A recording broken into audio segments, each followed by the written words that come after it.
Well, another buyout has happened. It's time to have that discussion.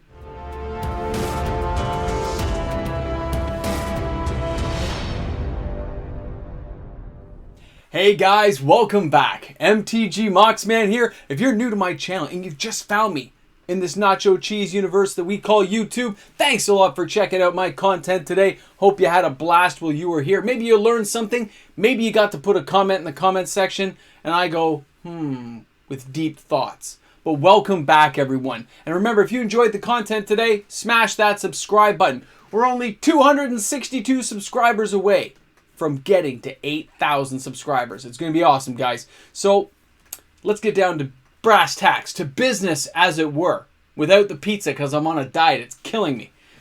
We are here because another buyout has happened.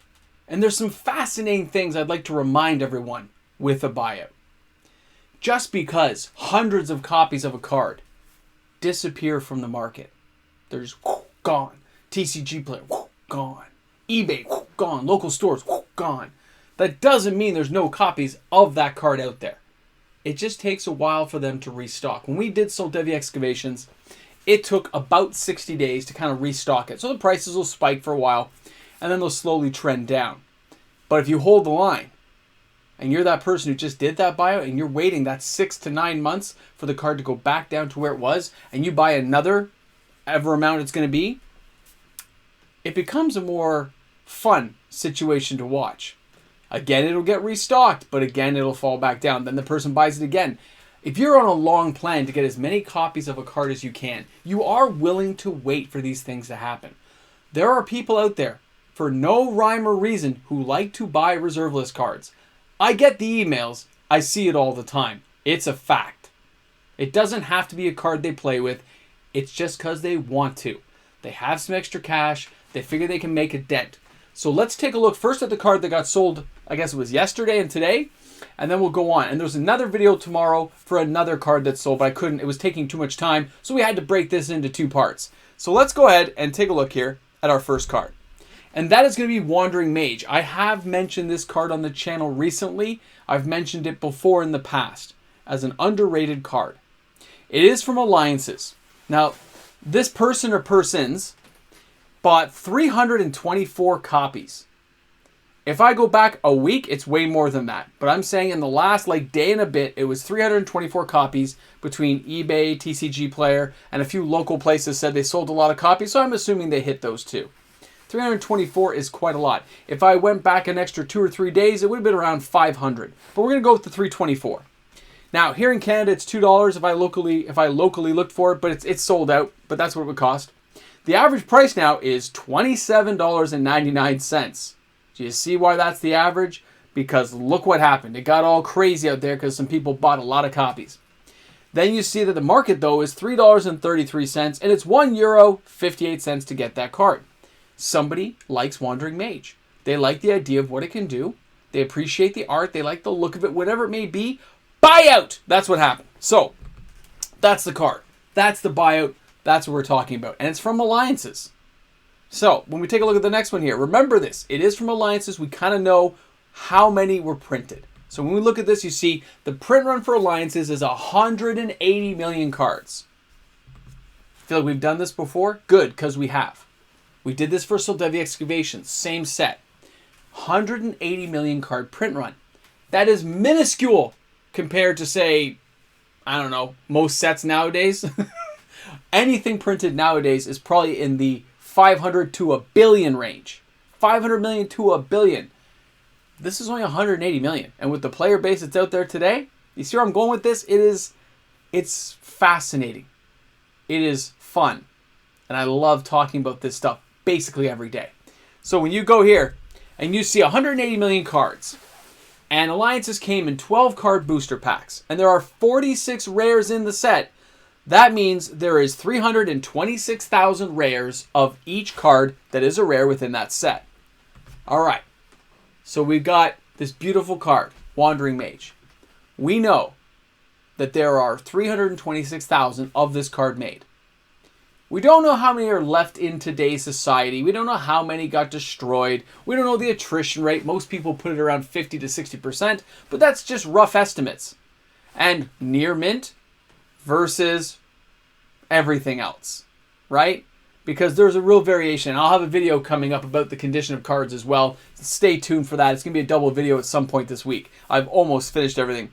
But when I look at this and I see what we're talking about, this can happen to any card that's in this low ball range that somebody just wants to buy it and they want to collect it and they want to see how many they can get and they want to get under the radar and have some fun.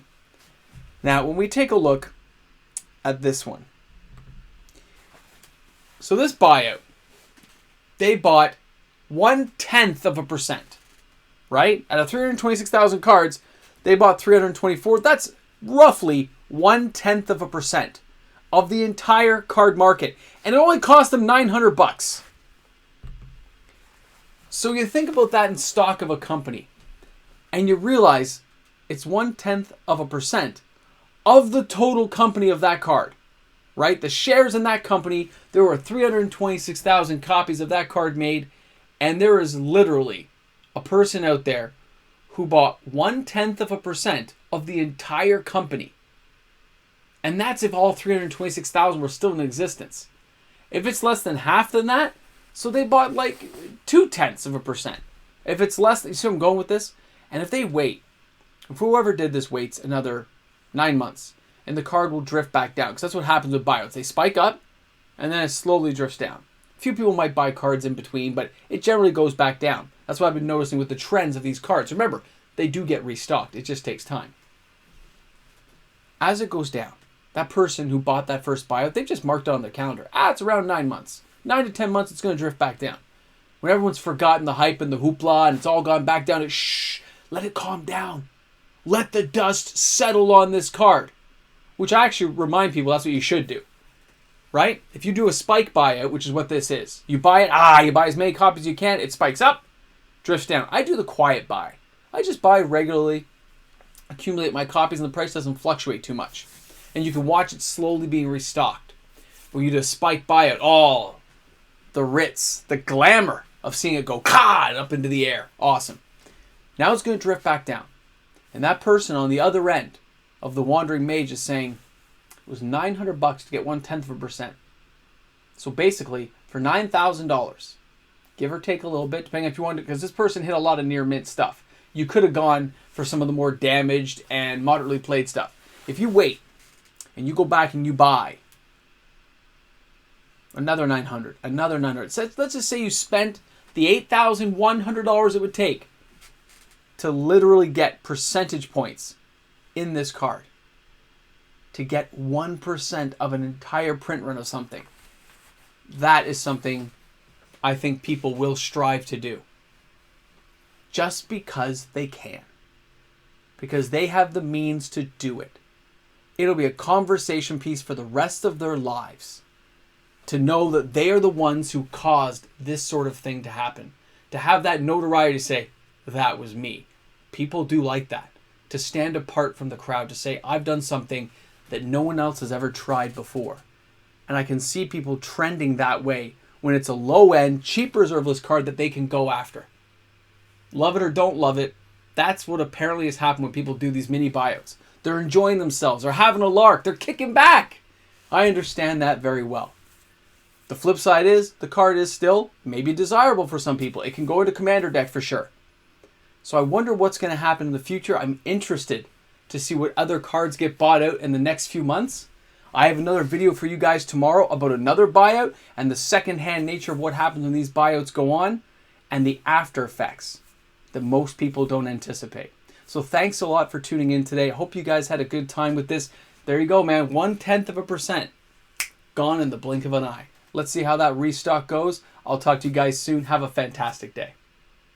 And of course, big shout out goes out to each and all the fantastic patrons on the channel. Thank you everyone for that continued support you show each and every day. Patrons make the world go round. That's what you say, baby. Have a great one, guys.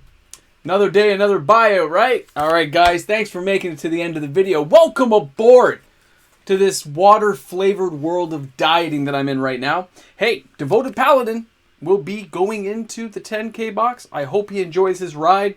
He looks, I mean, that artwork is pretty sweet. It's an Orc Knight. I just, I don't believe that kind of stuff. I never... D&D went too far with that. Orcs are the bad guys. So, looking forward to seeing you guys tomorrow. Thanks a lot for tuning in, guys. I appreciate when you guys make it to the end of the video. It lets me know you're the special few. And in this case, you guys get to put a boomstick in the comment section to let me know you made it this far. Thanks a lot, guys. I'll be looking for it. See you in the comment section.